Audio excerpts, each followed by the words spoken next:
Today, I'm going to show you how I save a page when, friends, I'm ready to tear the sucker out of the book. This is from Hanna Karlzon's Daydreams. This is the end result, but I did not like what I did when I started adding embellishments, and I thought you might like to see how I save it.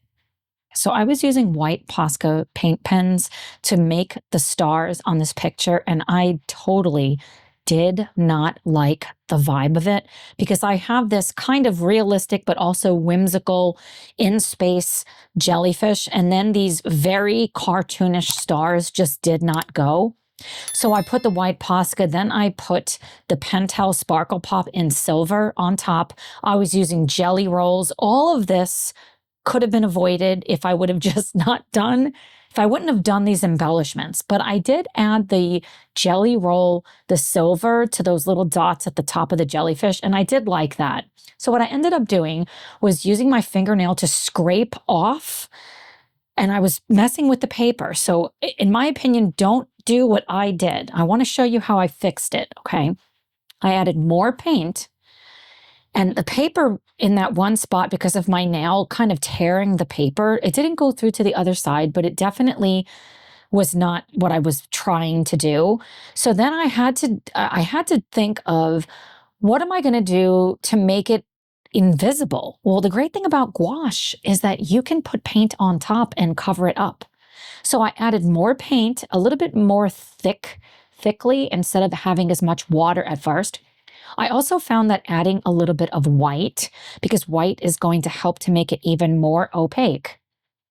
And then just looking at, how can I blend this all in? I thought it looked phenomenal before I ever added any of these stars. So the only positive that came out of this was I really did erase any sign of those stars being drawn on there by making it so opaque with adding so much more paint on top. Especially right here, you could see me putting that pinky color and mixing it with just a little bit of the white. It pretty much obliterated that star. But in terms of the way that it looked before, I do think it looked better before I did any of these embellishments, mistakes, things that I added on here, because I gave myself around another hour of work, and I started getting really frustrated to the point where I considered scrapping the page. But then I thought about you, my friend, and I thought about the fact that I did say I never again want to tear a page out of a book. So what can I do to make it so I can love this page again? So I just went back to adding more dark and adding a little bit more of that like misty, smoky kind of airy effect, but wanting to still keep it in the background.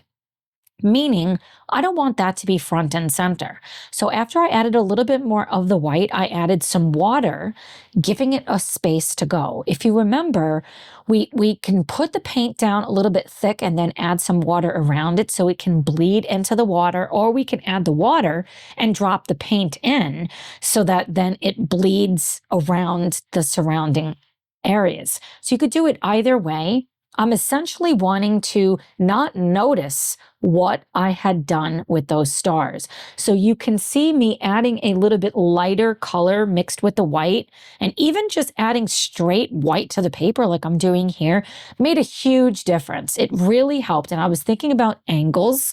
I didn't want it to be completely straight. And then knowing I am going to come over the top and fling a little bit more of the white gouache at this, just because I now have erased a lot of the stars in the background.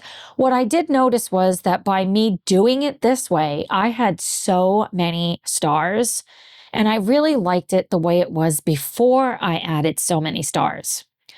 So in the future, I'm going to take a breath and maybe sleep on it before I start making any changes to it. So this is how my page turned out. I do love it. It taught me a lot about patience. What do you think of it? I loved adding the stickles to those little squiggly things. If you'd like to see the full color along, it is available on my channel for my members. If you'd like to learn more information, click the join button below, and I will see you over there. Bye, friends.